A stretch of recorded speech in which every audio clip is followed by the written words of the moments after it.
Alright guys, isang mapagpalang araw sa inyong lahat. Meron tayong reaction video ni Rob Trip. Alright.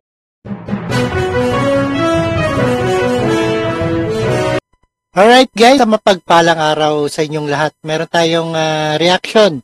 Ito ay may bahid ng korupsyon sa 1.2 billion sa Santa Maria Cabagan Bridge sa Isabela. Nais alamin ng palasyo ang kurakot na yan at titiyakin ng Pangulong Ferdinand Marcos Jr. na may pananagutan ang mga nasa likod ng pagguho ng bagong retrofit o Santa Maria Cabagan Bridge dito sa Isabela, no? Ayon sa Presidente, Communication Office o PCO, Yusek Claire Castro, na nais na Pangulo pag-imbestigahan ang tunay na dahilan ng pagbagsak ng tulay.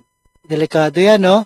At maraming mga sakyan, delikado sa mga tumatawid dyan. Alright?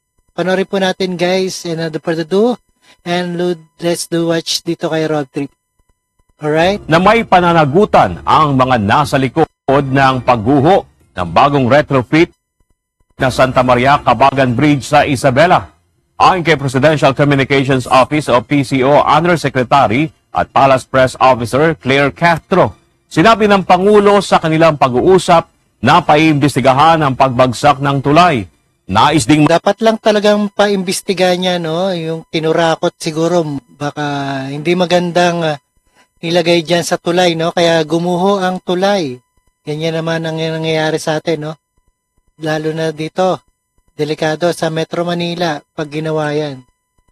At sila rin malaman ng punong ehekutibo kung mayroong bahid ng korupsyon sa 1.2 billion pesos project na simulan noong November 2014 at natapos nitong February 1. Sinabi rin ni Castro na bagamat hindi ordinaryong kaso ang pagbagsak ng tulay, ay kailangan pa ring tukuyin ng pamahalaan ang tunay na sanhi.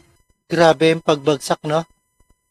At delikado yan kung maraming dumadaan, madidisgrasya dyan Ng insidente. Alright guys, ayan, napakinggan at napanood natin ang ating vlog for today, no? Sa ating reaction video. At maraming salamat sa panonood at pagkinig dito kay Rob Trip. And don't forget to subscribe the channel Rob Trip.